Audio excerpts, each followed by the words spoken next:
तो हेलो दोस्तों, कैसे हो आप सभी का एक बार फिर से स्वागत है आपके अपने YouTube चैनल मन का दीप मनदीप में। तो चलिए वीडियो की शुरुआत करते हैं, आपसे कुछ ज्ञान की बात करते हैं। दोस्तों, क्या आपको पता है कि अपने प्रिय भगवान शिव को भस्म इतनी प्रिय क्यों है? तो चलिए जानते हैं इसके राज। शिव जी के पूजन में भस्म अर्पित करने का विशेष महत्व है।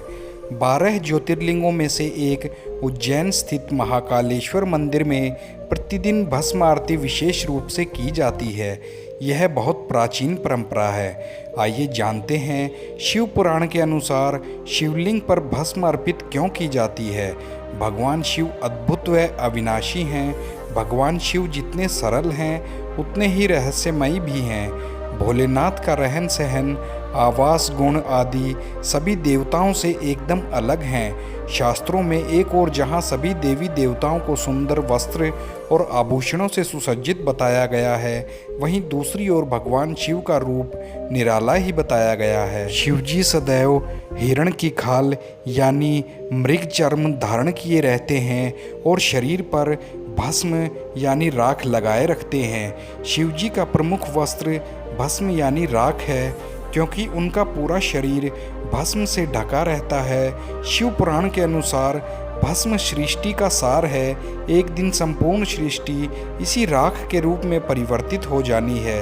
ऐसा माना जाता है कि चारों युग, त्रेता युग, सतयुग, द्वापर युग और कलयुग के बाद इस सृष्टि का विनाश हो जाता है और पुनः सृष्टि की रचना ब्रह्मा जी द्वारा की जाती है। यह क्रिया अनवरत दृष्टि से चलती रहती है। इस सृष्टि के सार भस्म यानी राख को शिवजी सदैव धारण किए रहते हैं। इसका यही अर्थ है कि एक दिन यह संपूर्ण सृष्टि शिवजी में विलीन हो जाएगी। शिव पुराण के अनुसार भस्म तैयार करने के लिए कपिला गाय के गोबर से बने कंडे, शमी, पीपल, पलाश, बड़, अमलताश और बेर के वृक्ष की लकड़ियों को एक साथ जलाया जाता है। इस दौरान उचित मंत्रोच्चार किए जाते हैं। इन चीज़ों को जलाने पर जो भस्म प्राप्त होती है उसे कपड़े से छान लिया जाता है और इस प्रकार तैयार की गई भस्म शिवजी को अर्पित की जाती है। ऐसा माना जाता है कि इस प्रकार तैयार की गई भस्म को यदि कोई इंसान धारण करता है तो वह सभी सुख सुविधाओं को प्राप्त करता है। शिव पुराण के अनुसार ऐसी भस्म धारण करने से व्यक्ति का आकर्षण बढ़ता है, समाज में मान सम्मान प्राप्त होता है। अतः शिवजी को अर्पित की गई भस्म का तिलक लगाना चाहिए। जिस प्रकार भस्म यानी राख से कई प्रकार की वस्तुएं साफ व शुद्ध की जाती हैं, ठीक उसी प्रकार यदि हम भी शिवजी को अर्पित की गई भस्म का तिलक लगाएंगे तो अक्षय पुण्य की प्राप्ति होगी और हमें कई जन्मों के पापों से मुक्ति मिल जाएगी। भस्म की एक विशेषता यह भी होती है कि यह शरीर के रोम छिद्रों को बंद कर देती है। इसे शरीर पर लगाने से गर्मी में गर्मी और सर्दी में सर्दी नहीं लगती। भस्म त्वचा संबंधी रोगों में भी दवा का काम करती है। शिवजी का निवास कैलाश पर्वत बताया गया है, जहाँ पर वातावरण एकदम प्रतिकूल है। इस प्रतिकूल वातावरण को अनुकूल बनाने में भस्म महत्वपूर्ण भूमिका निभाती है।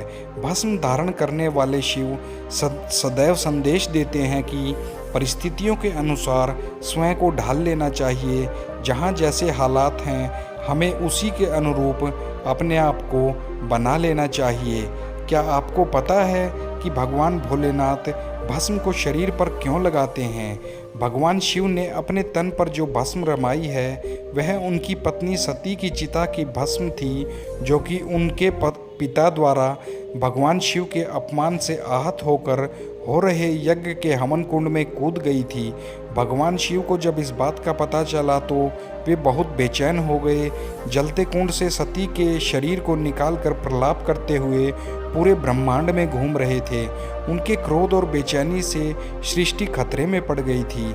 जहाँ जहाँ सती के अंग गिरे वहाँ शक्तिपीठ की स्थापना हो गई। फिर भी शिव का संताप जारी रहा।